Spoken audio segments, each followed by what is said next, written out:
지식은 많지만 태도가 엉망인 사람. 한 번쯤은 이런 사람을 본 적이 있을 겁니다. 어쩌면 나 자신이 그런 모습이었을지도 모르죠. 우리는 어릴 때부터 지식의 중요성을 배워왔습니다. 좋은 대학, 높은 성적, 전문 자격증. 이 모든 것이 지식을 많이 가진 사람으로 인정받기 위한 통로였습니다.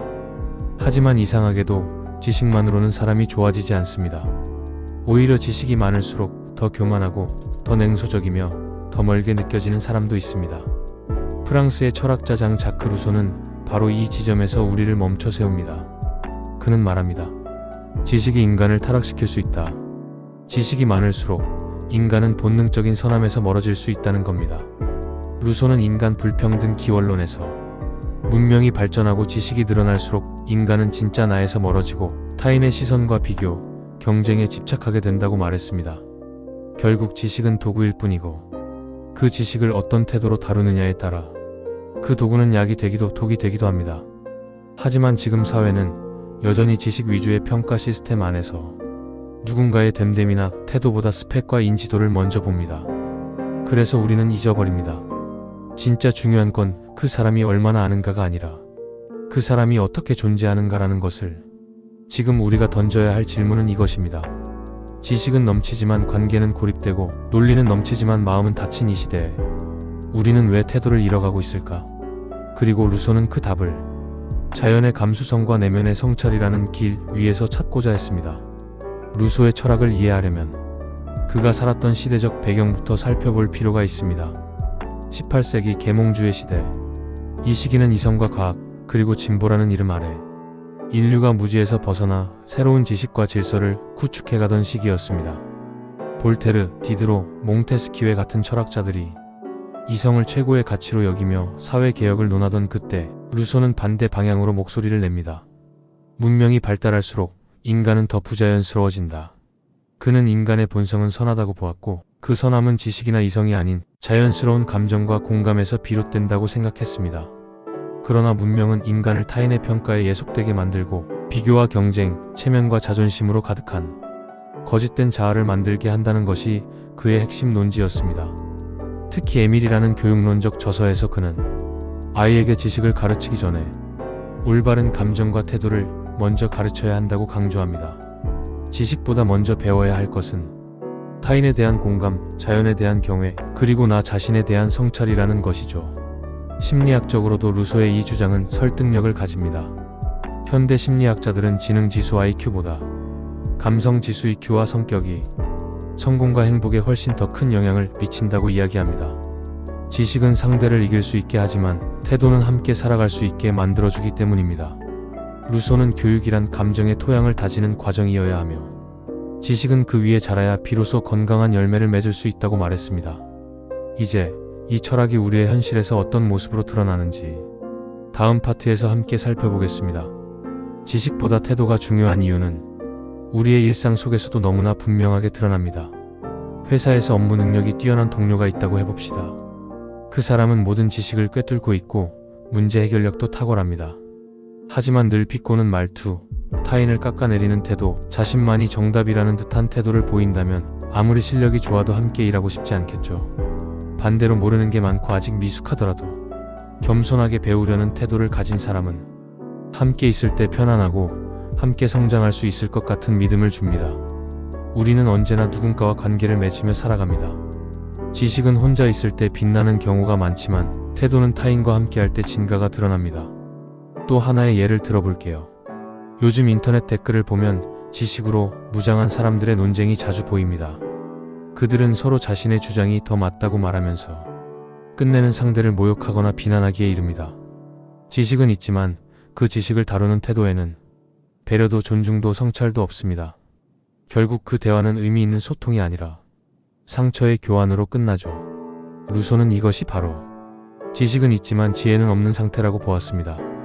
지식은 논리를 만들고 설명을 가능하게 하지만 지혜는 침묵을 알고 이해를 택하게 합니다. 그래서 어떤 사람은 많이 알고도 관계를 망치고 어떤 사람은 모르는 게 많아도 사랑받습니다. 그리고 가장 중요한 포인트는 우리 자신을 돌아보는 순간입니다. 나는 지식을 쌓기 위해 얼마나 애썼는가? 그에 비해 나의 태도는 얼마나 다듬어졌는가? 내가 아는 것을 말하기에 앞서 그 지식을 어떤 마음으로 전하고 있는가? 루소가 말한 자연으로 돌아가라는 말은 지식을 버리자는 뜻이 아닙니다. 지식보다 더 근본적인 태도, 즉 인간으로서의 선함, 공감, 성찰의 자세로 돌아가야 한다는 뜻입니다. 우리가 지금부터라도 태도의 힘을 인식하고 연습한다면 지식은 우리를 교만하게 만드는 칼이 아니라 연결을 위한 다리가 될 수 있습니다. 다음 파트에서는 이 태도를 어떻게 키워나갈 수 있는지 실천 가능한 구체적인 방법을 제안해 보겠습니다. 지식보다 태도를 중시하는 삶, 그렇다면 우리는 이 태도를 어떻게 길러낼 수 있을까요? 첫 번째는 듣는 연습입니다. 많은 사람들은 말을 잘하기 위해 훈련하지만 사실 좋은 태도는 잘 듣는 데서 시작됩니다. 상대의 말을 끝까지 들어주고 그 안에 담긴 감정과 맥락을 이해하려는 자세. 이런 경청은 단순한 예의 그 이상입니다. 그건 곧 당신을 존중합니다 라는 메시지이기 때문입니다. 두 번째는 의도적으로 멈추기입니다. 우리는 누군가의 말에 반박하고 싶을 때, 자신의 지식을 뽐내고 싶을 때 즉각적으로 반응합니다. 하지만 그 순간 잠깐 멈추는 습관을 들여보세요. 루소가 말한 인간의 진정한 상태는 자연스러운 성찰 속에 있다는 말처럼 잠깐의 멈춤은 나 자신을 객관적으로 바라보는 기회를 줍니다. 세 번째는 자기 감정 관찰입니다. 지식은 머리에서 나오지만 태도는 마음에서 나옵니다. 불안하거나 자격지심이 있거나 누군가에게 인정받고 싶을 때 우리는 무의식적으로 태도가 날카로워지고 공격적이 됩니다.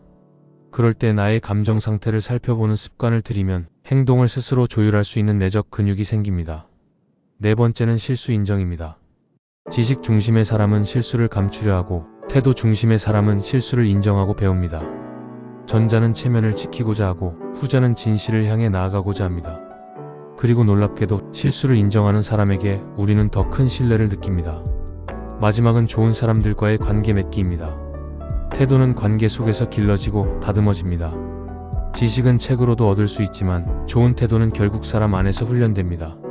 함께 성장하고 싶은 사람들과 깊이 있는 대화를 나누고 다름을 수용하고 때론 부드럽게 자신을 낮춰보는 경험이 쌓일수록 우리 안의 태도는 지혜로 정제됩니다.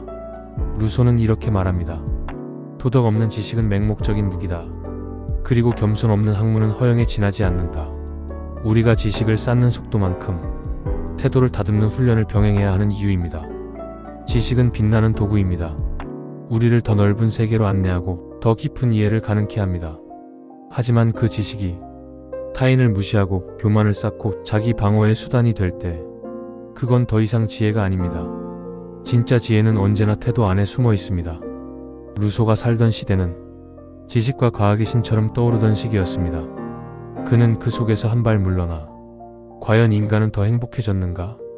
지식이 늘어날수록 우리는 더 선해졌는가? 라고 물었습니다. 오늘의 우리는 이 질문을 조금 더 현실적으로 바꿔볼 수 있습니다. 나는 지금 어떤 태도로 살아가고 있는가? 내가 아는 것을 어떤 마음으로 전달하고 있는가? 내 지식은 누군가를 이해하게 하고 있는가? 아니면 단절시키고 있는가? 우리는 매일 누군가와 대화하고 일하고 함께 살아가는 존재입니다. 이때 필요한 것은 많이 아는 사람이 아니라 깊이 들을 줄 알고 다르게 생각할 줄 알고 따뜻하게 말할 줄 아는 사람입니다. 진짜 배움은 지식보다 태도에 있습니다. 그리고 진짜 교육은 지식을 전하는 것이 아니라 태도를 전하는 것입니다. 오늘 당신이 쌓는 하나의 태도가 당신을 더 좋은 사람으로 그리고 더 지혜로운 존재로 만들어줄 것입니다. 우리는 종종 지식을 가지고 있는 사람을 존경합니다. 그들이 말하는 복잡한 이론, 넓은 지식, 화려한 표현에 매혹되곤 하죠. 하지만 루소는 이렇게 말합니다. 사람들은 타인을 감동시키기 위해 배우지만 자신을 변화시키기 위해 배우는 사람은 드물다. 이 말은 오늘날에도 여전히 유효합니다. 지식은 도구일 뿐입니다. 그 도구가 무엇을 위한 것인지, 그 지식이 어떤 태도에 의해 사용되는지가 진짜 인간의 품격을 결정합니다. 예컨대 누군가가 박사 학위도 있고 책도 많이 냈지만 자신보다 지식이 부족한 사람을 얕보고 토론에서 지기 싫어하며 늘 자신의 말로 이기려 든다면 그 사람은 정말 지혜로운 사람일까요? 반대로 어떤 사람은 전문 지식이 많지 않지만 항상 상대방의 말을 경청하고 질문에 답하기보다 함께 고민하며 자신의 한계를 겸허히 인정합니다. 이 사람은 분명 지식 그 자체보다 좋은 태도에서 오는 울림이 있는 사람입니다. 이 시대가 우리에게 요구하는 사람은 모든 걸 아는 박식한 사람이 아니라 모두와 함께 배우는 겸손한 사람입니다. 태도가 삶의 방향을 바꾼다는 걸 깨닫게 해준 한 사례가 있습니다. 한 청년이 있었습니다. 그는 대학에서 철학을 공부했고 지식은 많았지만 사람들과 잘 어울리지 못했습니다. 논쟁을 좋아했고 틀린 말을 하는 사람을 보면 바로 잡아주려 했습니다. 그러나 시간이 지나며 그는 외로워졌고 누구도 깊은 대화를 나누려 하지 않았습니다. 어느 날 그는 멘토에게 물었습니다. 왜 사람들은 나를 멀리할까요? 나는 항상 옳은 말을 했는데요. 그때 멘토는 조용히 말했습니다. 너는 틀린 말을 하지 않았어. 하지만 틀린 태도로 말했어. 그 말 한마디가 그를 바꿨습니다. 그는 더 많이 듣기 시작했고 말보다 시선을, 주장보다 미소를 먼저 건넸습니다. 그 결과 그의 지식은 진정한 의미를 가지기 시작했습니다.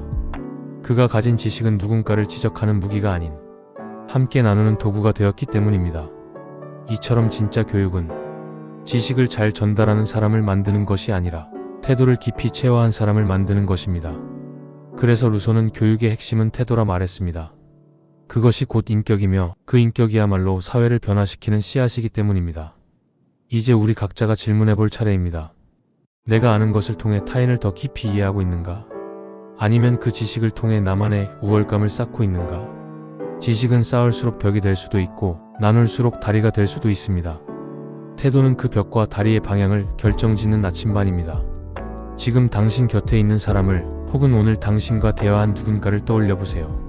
당신의 말과 태도는 그 사람을 편안하게 했나요? 아니면 시험하게 했나요? 지식은 당신의 입에서 나오지만 태도는 당신의 삶 전체에서 묻어납니다. 마지막으로 루소의 한 문장을 떠올려 봅니다. 우리는 본성적으로 선하지만 사회가 우리를 타락시킨다. 그 사회가 요구하는 경쟁과 성과 속에서 우리는 지식을 무기로 쌓아왔습니다. 그러나 이제는 다시 물어야 할 때입니다. 나는 어떤 태도로 살아가고 있는가? 지식이 세상을 바꾸는 것이 아니라 지혜로운 태도가 세상을 조금씩 따뜻하게 바꾸어 갑니다. 그리고 그 태도는 결국 우리 자신을 더 진실한 사람으로 성장하게 합니다. 당신의 지식은 무엇을 위해 쓰이고 있나요? 이제는 태도를 배워야 할 시간입니다. 그리고 그 태도가 당신의 모든 지식을 빛나게 해줄 것입니다.